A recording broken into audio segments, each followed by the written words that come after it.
My name is Nancy. There's a world out there I don't know about. I learned about it as a child, watching TV. Animals living in the wild, landscapes I've never seen before, and the lives of various people who speak different languages. Wanting to see this unknown world up close, I bravely studied abroad during my college years. There, in my destination, was the unknown world I sought. Even though the language was different, people's lives were thriving. There were many creatures, and breathtaking landscapes unfolded. I want others to experience this wonder too. Thinking that, I got a job at a travel agency. I was in charge of tour planning at my assigned department. Using what I learned during my study abroad, I handled everything from site inspections to negotiations. It was a whirlwind life, but I wasn't neglecting my personal life. I married Daniel, whom I met through work, a few years ago. I was balancing work and family life well. But then, a problem arose. It was with my mother-in-law, Barbara. Barbara, a housewife, believes women should stay at home after marriage. I don't deny her viewpoint. But I think such an idea is outdated. I told her so, but she said to me, "Isn't it a woman's job to support Daniel? Do you have a problem with that?" But, what? Talking back as Daniel's wife? No. Ultimately, Barbara didn't understand. I didn't want her to impose her views on me. I couldn't live with Barbara like this. So, I suggested buying a house to Daniel. I think people's view of us will change if we buy a house. Just saying that, Daniel easily agreed to buy a house. This is how I avoided living with Barbara. But the story didn't end there. Once we bought the house, Barbara started coming over often. Every weekend, she'd come and make noise with Daniel. Of course, she didn't take care of her husband, Anthony. "Barbara, is it okay to leave Anthony alone? He's not a child. He'll manage." Wasn't supporting a husband a woman's job? I wanted to retort, but I could see it leading to a fight. So, I kept quiet. Then, Barbara, who had been noisy with Daniel, suddenly started a conversation. "I forgot to say, but I'm going on a trip next week. Please be careful." "What are you saying?" "Nancy, you're coming too." "Eh? But it's so sudden. You're not planning to join the family trip as Daniel's wife?"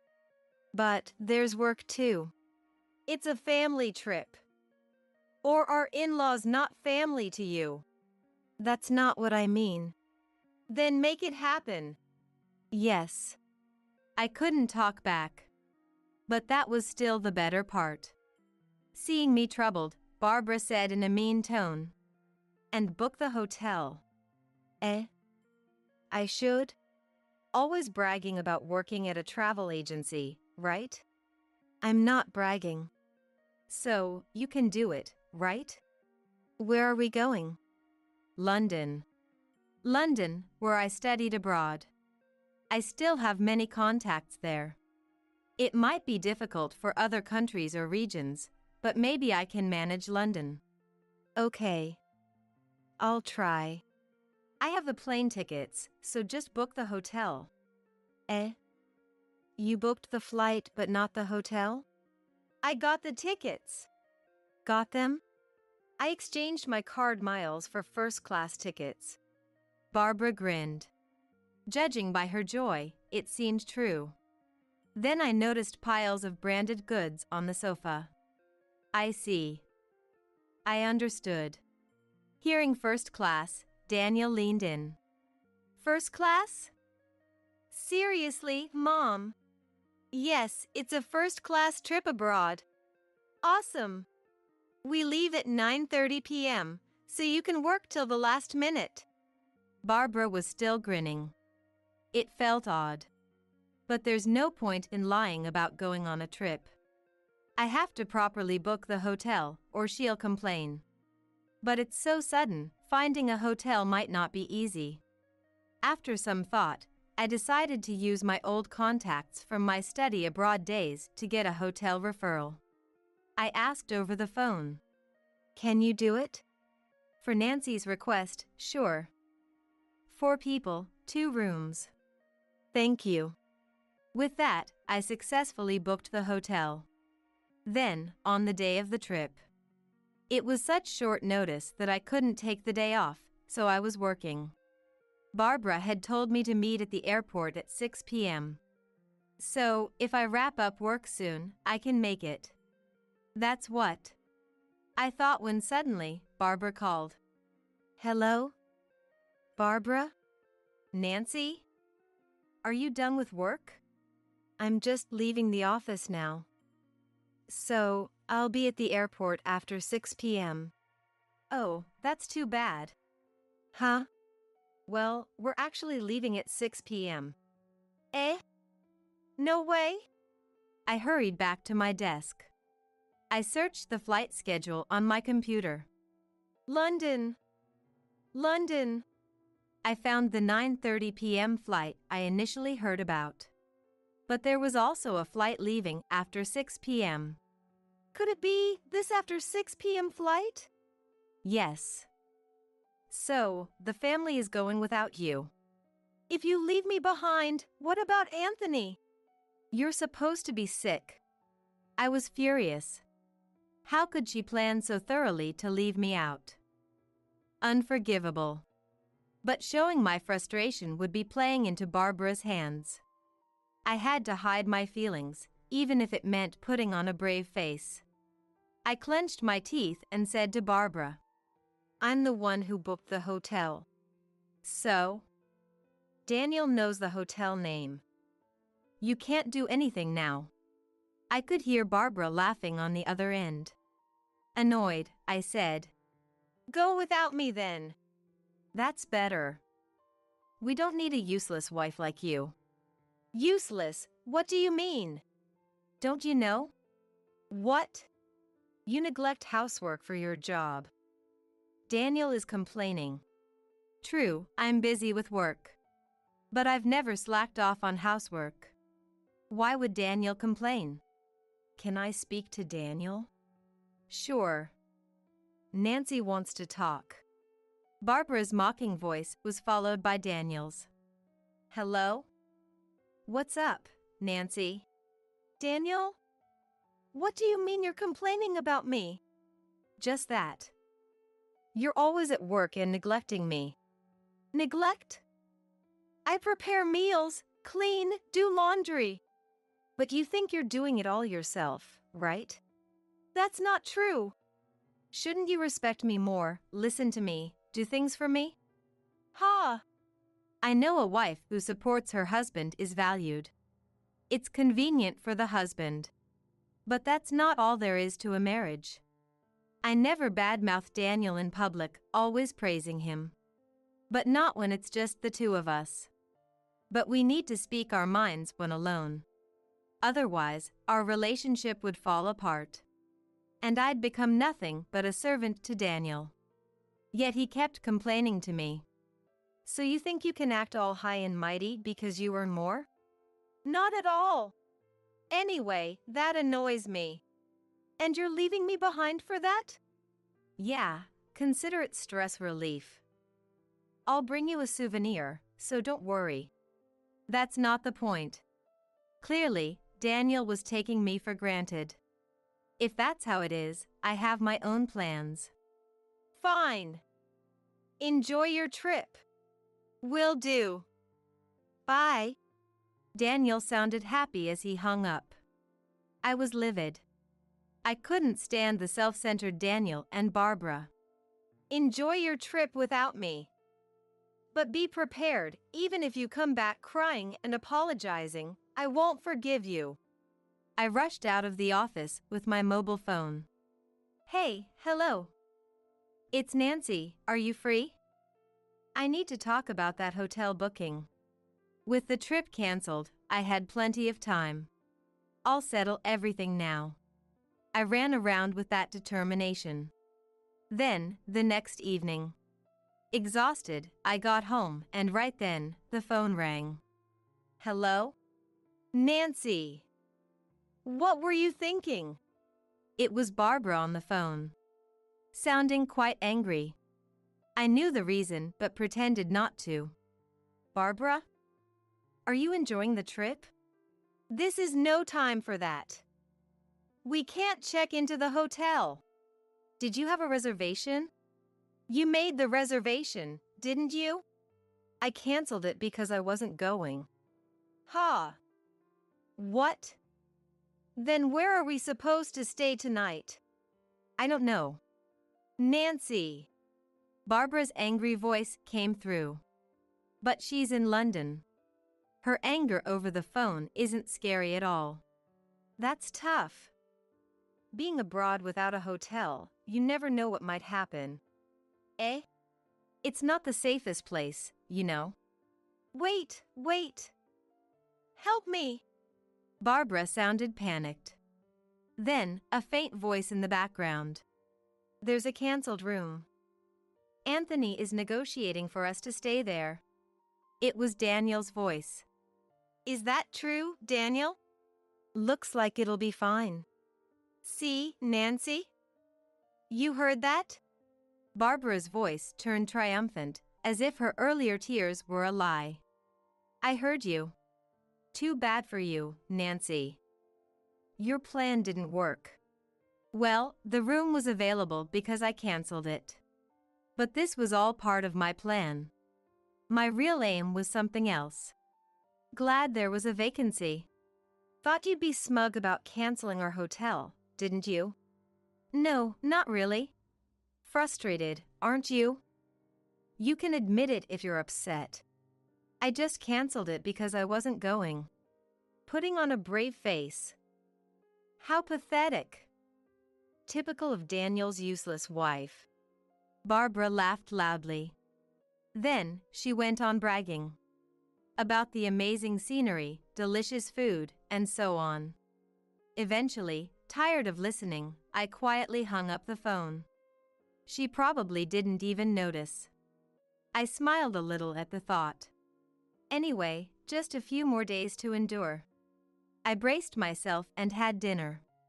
A few days later, on my way back from a certain place. As I headed to the station, Barbara called again. Hello? What's up? Nancy! What's going on? Again? Not again. What's wrong with this hotel? What are you talking about? Barbara's story, in short. They stayed in the room I canceled, thanks to Anthony's negotiation. Anthony's negotiations were easily concluded. Barbara and her friends were to stay in an open room. They were supposed to stay for 4 days. And check out today. But there was a problem. They were billed £8,000 by the hotel. So, what's the issue? It's £2,000 per night, right? Huh. That's about $2,500 per night in dollars. Ridiculous. It's for 2 rooms, right? So, about $1,200 per room? You told Daniel it was $300 per room per night. Yes, I did. So it should be $600 for 2 rooms. Why is it 4 times more? I was astonished. They stayed without even checking the room rates. Well, I anticipated this, so I set it up accordingly. Anyway, Barbara, making a fuss on the phone, must be bothering others. I should calm her down. Hey, Nancy!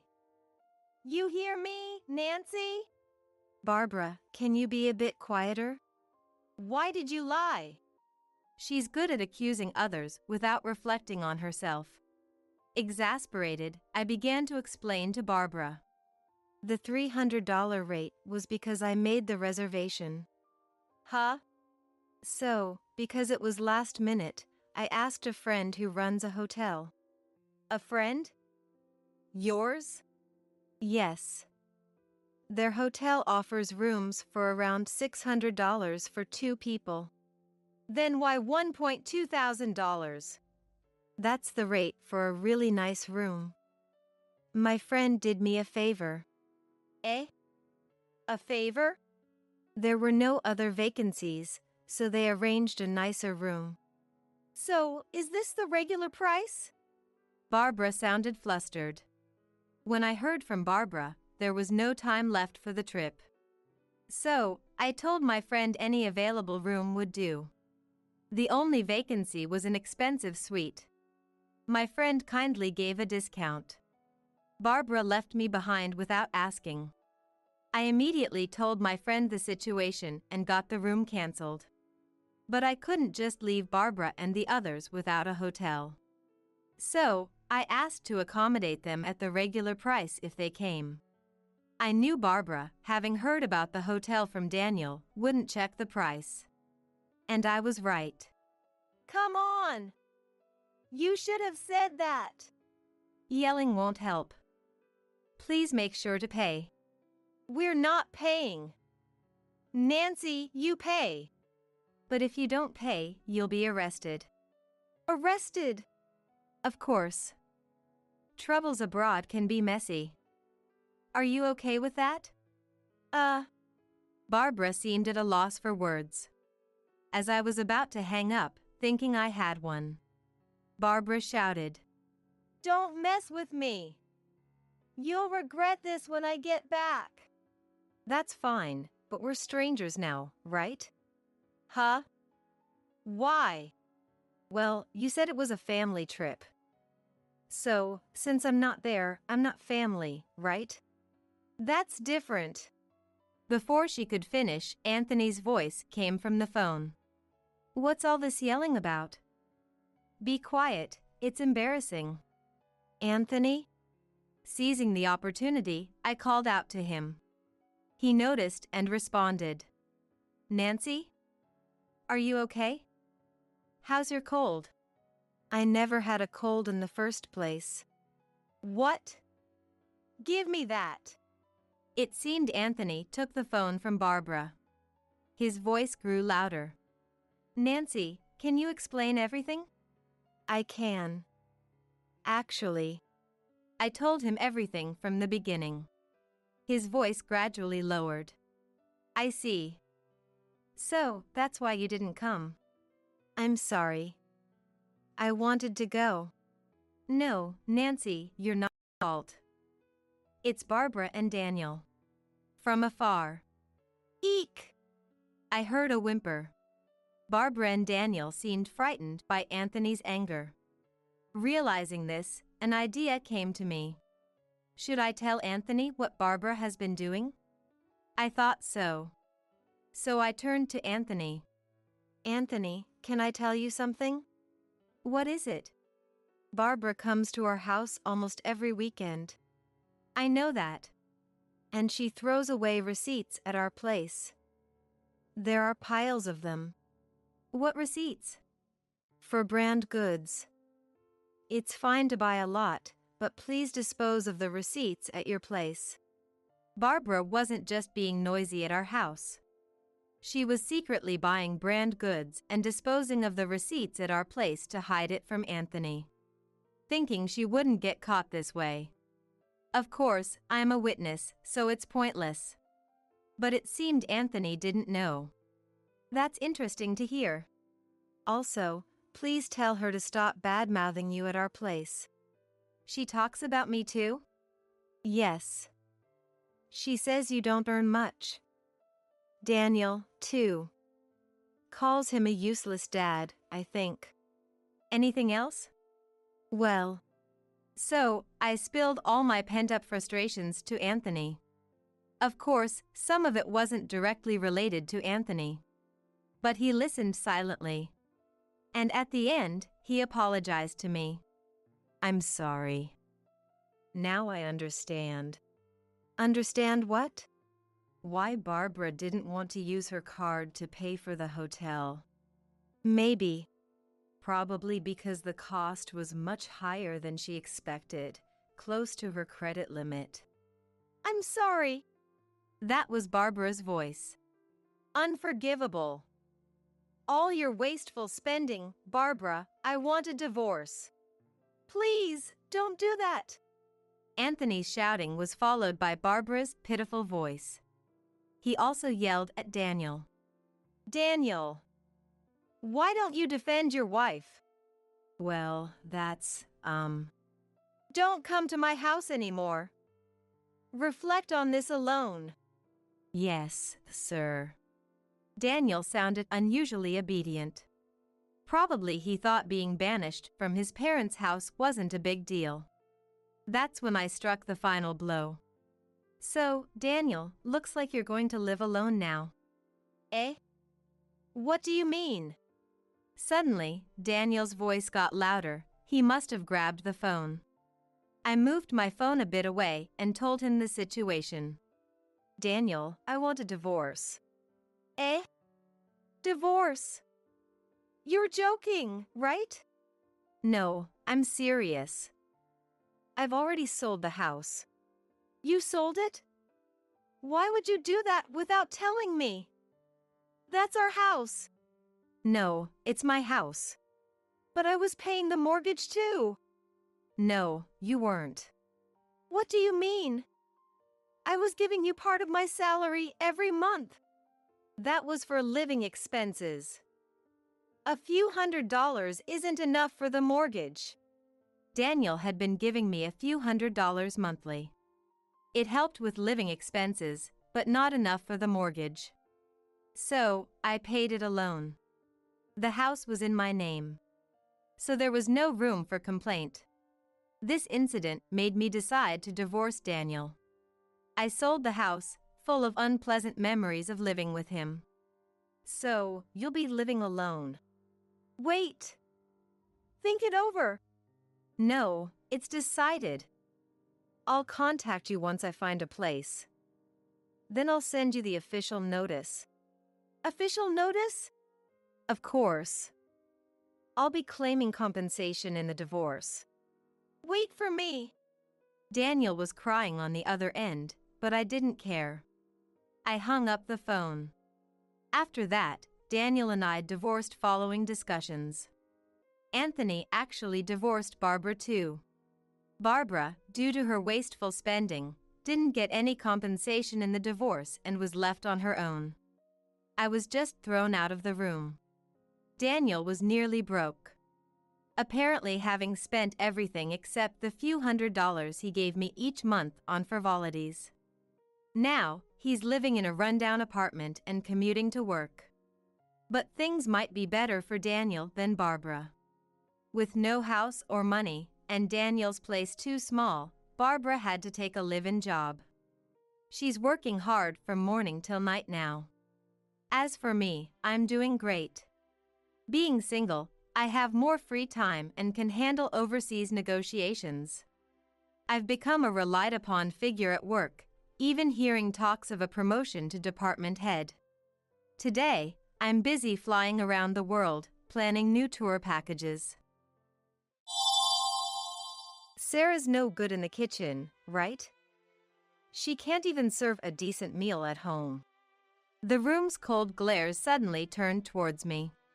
Seeing me like that, Kevin got even more carried away and started boasting loudly. Your cooking is terrible. What? You've eaten my cooking? Aren't all your meals at your lover's place? What? I raised my voice and publicly accused Kevin of cheating. It's not a lie. I have proof right here. I pointed to the documents Ronald was holding. My name is Sarah, I'm 35. I've always found the aggressive pushiness of men intimidating, almost scary, resulting in few romantic relationships and little experience with men. As I approached my 40s, my parents grew concerned and started suggesting introductions. Initially, I refused, but with few opportunities to meet men and feeling pressured by my parents, I began to feel a rush towards marriage and went through a few introductions. One of them was Kevin. Kevin was kind, serious, and worked as an elite employee in a top company. He was big both in height and build, but strangely, I never felt intimidated by him. Our talks about marriage went smoothly, and I even had a family meeting with Kevin's parents. His family owns a restaurant, and his father is a famous chef. His dad, Ronald, is regarded as a major figure in the culinary world, known for being quiet and strict. I naturally straightened up when I met him. On the other hand, Kevin's mother, Michelle, was gentle, with a soft demeanor that formed dimples when she smiled. Kevin and I decided to get married. My parents were thrilled about me marrying into a wealthy family. The condition for our marriage was that I become a housewife, so I quit my clerical job at an electronics manufacturer. Even then, my coworkers teased me endlessly about marrying rich. Looking back, that was probably the peak of my happiness. Kevin told me he couldn't come home often because of his busy job, but asked me to bear with it for a while. He planned to achieve certain results at his current company before quitting to help with the family business. I decided to support Kevin because I believed it was good to take responsibility at work. Years into our marriage, he hardly ever came home. I knew he wouldn't be able to come home often, but I didn't expect it to be this bad. I found myself waiting alone in the living room of our condominium. This condominium was provided by Kevin's parents when we got married. He's not coming home again today. I decided to support him because I believed it was good to take responsibility at work. He hardly ever comes home, let alone regularly, since we got married. He often travels for work, leaving the house empty for days. Dinners are almost always eaten out, and it's normal for Kevin to come home late. Despite coming home late, he leaves incredibly early in the morning. I worry if Kevin is getting enough sleep or eating properly. He often leaves for work without having breakfast. I once caught Kevin in the morning and asked him why he doesn't eat at home. He often travels for work, leaving the house empty for days. Kevin didn't even look at me as he tied his tie. It's okay. I'm just really busy with work right now. Don't worry about it, Sarah. With that, he would leave the house immediately. Even on weekends and holidays, he works from early morning till late at night, and often he's away on business trips. Initially, I thought Kevin was just being considerate by staying away from home. There was even a time when I thought it was cute, wondering if he was embarrassed. He didn't even look at me as he tied his tie. His belongings were minimal, only the bare necessities. Naturally, we hardly talked, so I knew nothing of his hobbies, likes, or dislikes. I wondered if it was my fault. I talked to my parents about it, but they said it's good for a man to be busy with work, not taking my concerns seriously. My few friends also think it's better for husbands to earn outside and not be at home. They even envy me, showing no concern for my worries. Kevin holds the purse strings, but he ensures the monthly living expenses are provided for, so there's no financial insecurity. This lack of insecurity, however, makes me anxious in reverse. I often blame myself, wondering if I did something to make him dislike me.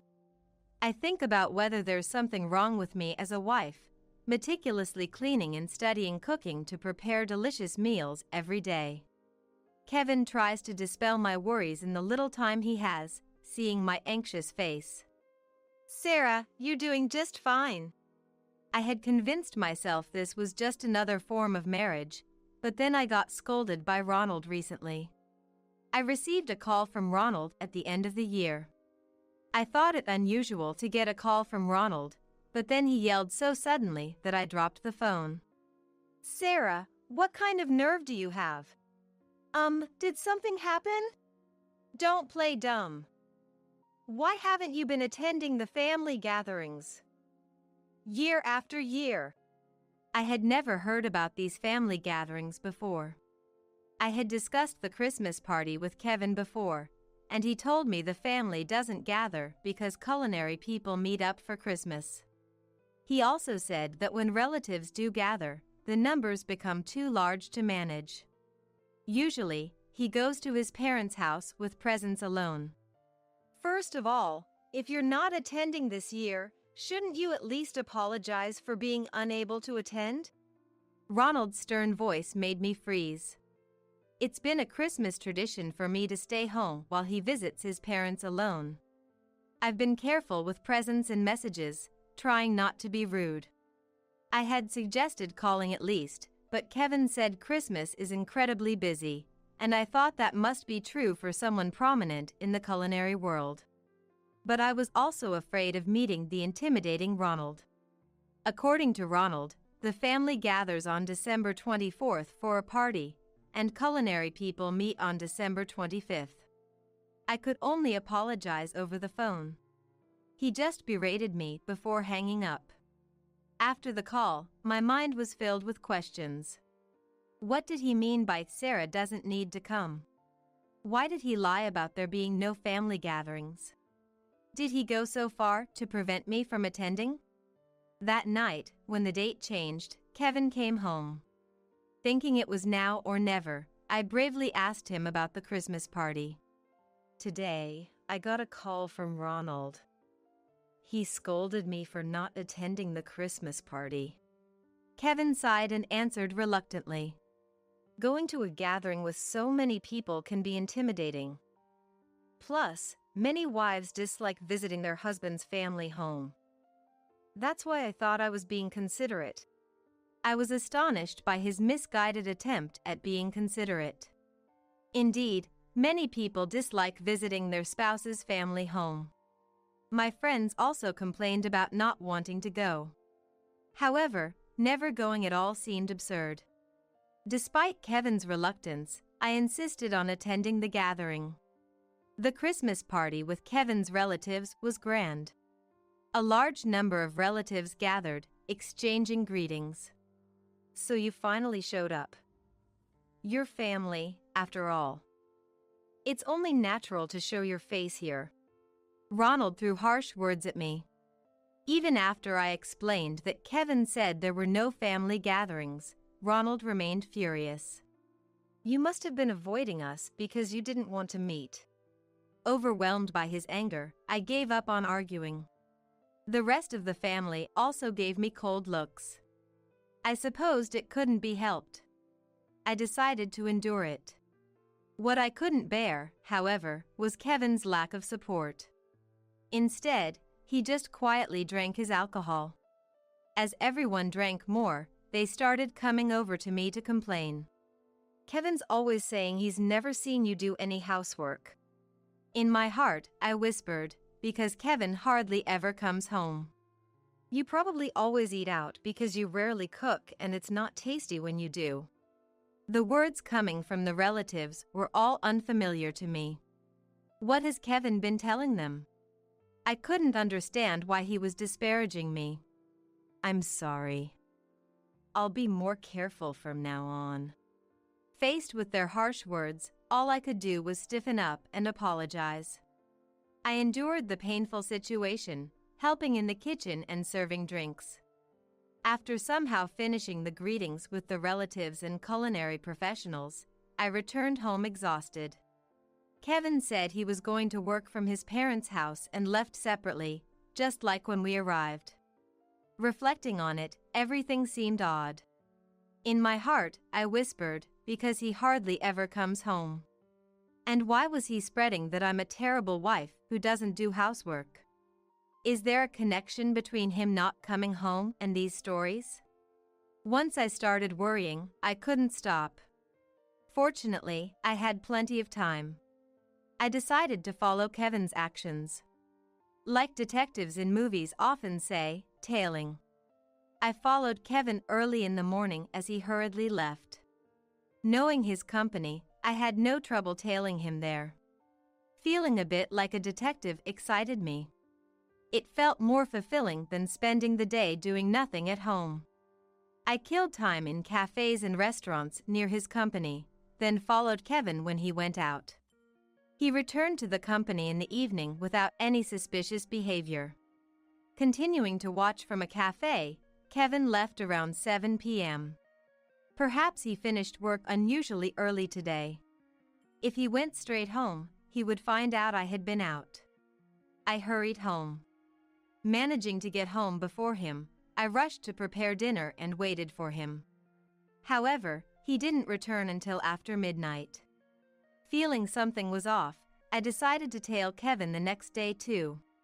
Kevin's routine from morning to evening was the same: go to the company, leave for a bit, and return in the evening. The question was what happened after. Watching from a different restaurant, I saw him leaving the company around 6 p.m. Today, I decided to follow him directly. Instead of heading to the station to go home, he started walking in a different direction. I hesitated for a moment before continuing to follow. He walked towards a street with motels. Determined, I followed but eventually lost sight of him. As I was looking around, Kevin suddenly appeared in front of me. Both of us were surprised, staring at each other. He was the first to speak. Sarah, what are you doing here? I couldn't come up with a good excuse and stammered. To think you're here, what have you been doing all day? I was shocked. It was Kevin who should be under suspicion. Yet, I was the one being made to look suspicious. Anyway, go home. We'll talk there. Embarrassed to be scolded by him in such a place, I hurried home. When Kevin came home late at night, he confronted me with something outrageous. Thinking you're bored at home, you tail your husband? Why should I support someone like that? I tried to object, albeit weakly. I do take care of the house. Don't say you're doing housework just because you cleaned a bit. From now on, manage with $100 for living expenses. I was speechless. How was I supposed to live on $100? The utility bills will be deducted from my account. And you won't have to spend on my food. Kevin smirked maliciously. Then, at least let me work. Let me take a part-time job. Embarrassed to be scolded by him in such a place, I hurried home. No, work full-time like me. And don't slack off on the housework. Despite my objections, Kevin was adamant.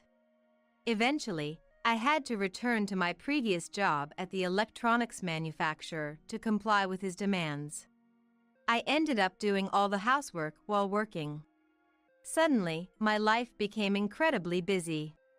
I couldn't play detective anymore, caught between work and housework. Since then, Kevin has been constantly finding fault with me, complaining about the housework. In the short time we see each other in the morning, he complains about dirty windows, dust in the entrance, or Uniron shirts before leaving. I have to do all these chores at night because I work too. As time went on, December arrived, and the Christmas party approached. Kevin, as usual, told me not to attend. You stay at home. You don't need to come to the gathering. Arguing seemed pointless, so I remained silent. He left with a memorable remark. I can't show someone like you in front of my relatives. It would be embarrassing. I was shocked by these harsh words. How could Kevin say such a thing? To say this to me, who works from morning till night and does all the housework. Anyway, I decided to attend the Christmas party without telling Kevin. And then, I had to make Ronald and Michelle understand the real him. I tightly gripped the thick envelope that had arrived earlier. On the day of the Christmas party, I went to Kevin's family home to participate. I took a deep breath and opened the door. Seeing me suddenly appear at the Christmas party, Kevin was surprised but, given the situation, could only glare at me without saying anything. The relatives' gaze towards me was as cold as ever. They whispered criticisms about me to each other. It was clear they were all being deceived by my husband. I didn't let it bother me. While enduring the cold stares, I stood in the kitchen, preparing and serving food and drinks. After a while, perhaps as the alcohol started to take effect, he began to loudly voice his criticisms of me. Sarah's useless even when she's in the kitchen. She can't even provide a decent meal at home. All the cold glares turned towards me at once. Seeing me like that, Kevin got even more carried away and started boasting loudly. "Her cooking is terrible." Ronald's stern gaze turned towards me. What's the meaning of this? Are you not suitable to be Kevin's wife? As Ronald raised his voice, all the relatives' gazes turned towards me. Just when everyone thought Ronald was about to start lecturing, I stood in front of Kevin and began to argue back. What? Have you ever eaten my cooking? Aren't all your meals at your lover's place? What? Ronald, caught off guard, was left with his mouth half open. What are you starting now? While everyone was in shock, only Kevin began to frantically make excuses. Sarah, why tell such lies just because you're being spoken ill of? Kevin turned back to Ronald, starting to make excuses. Dad, I don't have a lover. Is that so? Ronald seemed to want to believe him. He nodded more at his words than mine. Thinking he had regained Ronald's trust, Kevin began to retort with confidence. Stop talking nonsense. You're really out of your mind. I didn't just blurt out that Kevin had a lover on a whim. I took an envelope out of my bag and showed the documents inside to Ronald and others. Kevin kept harshly criticizing me without concern. Hey, apologize now. Then I'll forgive you for lying. The relatives probably believed Kevin didn't have a lover. They sent me harsh glares. Ronald and Michelle were earnestly reading the documents. The documents I handed over were the results of an investigation into Kevin's cheating. Because his actions were clearly suspicious, I had a detective agency take over and investigate thoroughly. The results from the detective agency confirmed Kevin was indeed guilty. The reason Kevin hadn't been coming home was because he was meeting with his lover. Most of his time was spent at his lover's house, sometimes even using motels, according to the report. He has always been eating at his lover's place.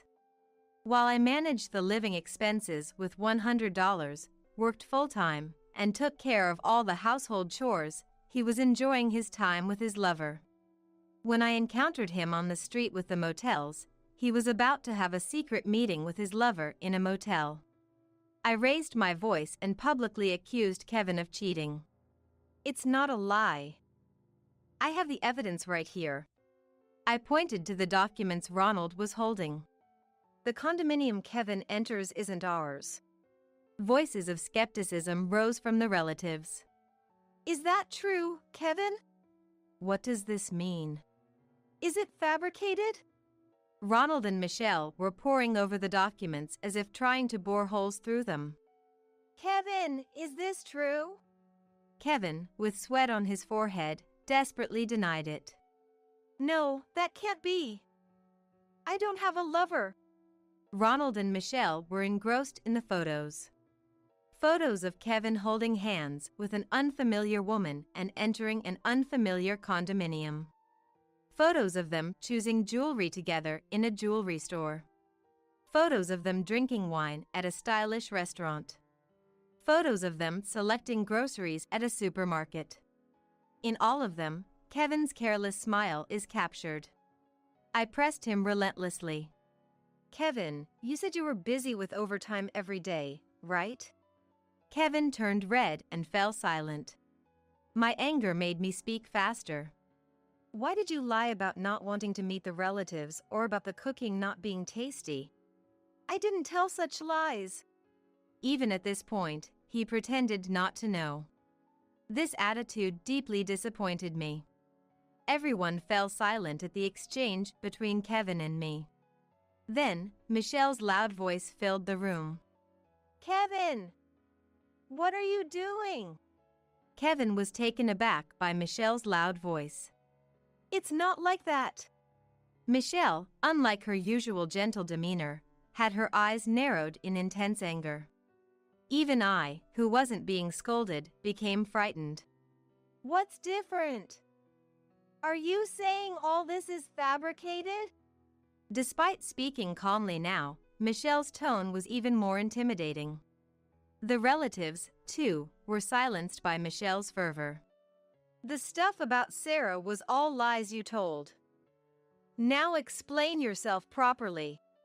I've never seen Michelle angry, she's always smiling, but she's scariest when she's angry, the relatives whispered among themselves. Kevin, as if resigning himself, curled up and began to speak softly about the truth. That woman, I'd been seeing her since before we were married, met her at a bar. The relatives started murmuring. Ronald and Michelle were staring at him with stern faces. I thought this family would never accept a woman from a bar as a wife. Was Kevin crying? There were wet spots on the floor. So, I thought I'd just marry any suitable woman and live with her at her place. So, that suitable woman was me. Kevin apologized. I'm sorry. You said you weren't interested in marriage, and I thought it would work out if I just provided money. Then, a question came to my mind. Then why did you speak ill of me to Ronald and Michelle? Without those bad words, I wouldn't have been so suspicious. I wanted her to be my real wife. I hated the idea of living with Sarah, who I don't even like. So, I wanted to divorce with you somehow. Do you realize how selfish you're being? Kevin seemed to shrink even smaller. I'm sorry. I was constantly told I wouldn't be considered a grown man until I got married, so I thought I just had to get married. And I thought once I was married, even if I got divorced, they wouldn't bother me about it anymore. He assumed that once he was divorced, his parents wouldn't meddle in his remarriage. That way, he could focus on his relationship with his lover. All he needed was a pretext for divorce. It had to appear as though the fault lay with me, not him. That's why he had been speaking ill of me, trying to tarnish my reputation. Reducing the living expenses to $100 was because he didn't want me investigating his affair. If he only gave me $100, I wouldn't be able to afford an investigation, and working full-time would leave me no time to snoop. He hadn't anticipated that I would use a detective agency. Such short-sightedness led to Kevin having to apologize in front of the family. Infidelity is the one thing you should never do. You betrayed Sarah, who has done so much for you. Michelle's forehead was throbbing with veins. Her anger showed no signs of abating. Kevin was crying and sniffling. Kevin, you are a disgrace to our family. We disown you. The gathered relatives gasped. Probably, Michelle's word was absolute. Ronald nodded deeply in agreement. Kevin no longer had a place in this home. Exposed for his infidelity and lies in front of all the relatives, and further told by his own mother to sever ties, stood up shakily, wiped his tears, and left the room without a word. After Kevin left, Michelle came to me, apologized while holding my hand. Sarah, I'm so sorry for the terrible things Kevin did. Ronald apologized as well. I'm truly sorry. You're free to divorce him. Michelle continued to hold my hand with tears in her voice. I can't believe Kevin turned out like this. We were completely deceived as well. I'm so sorry for yelling at you over things that weren't true, Sarah. I had thought Ronald was a silent, always angry, stubborn person, but he quickly admitted his mistake and apologized, proving to be a good person. And it was clear that this home was held together by Michelle. Exposed for his infidelity and lies in front of all the relatives, and further told by his own mother to sever ties, he stood up shakily, wiped his tears, and left the room without a word. I reconciled with Ronald and Michelle. Soon after, my divorce from Kevin was finalized. In a way, the divorce was what he wanted. Disowned by his family for his affair, Kevin, without the support of his prestigious family, fell off the career track and worked in a lower position, humbled. Kevin's income significantly decreased, and he was dumped by his mistress, who had grown tired of him. I learned about these developments from Michelle at Kevin's family home. I received compensation from Kevin and his mistress. Especially from Kevin's family, I received an amount more than double the usual rate, probably including a request for discretion. With financial security, I now indulge in luxuries like overseas travel several times a year. I decided to continue living in the condominium prepared for our new home, as I liked, until I no longer preferred it. Since Kevin was hardly ever there, it felt free of his presence, and I lived comfortably. The one good thing that came out of his actions was returning to work. Being coerced back into employment by him, I now had an income and no worries about future living expenses. I occasionally keep in touch with Ronald and Michelle. I'm invited to the Christmas parties, but I decline that.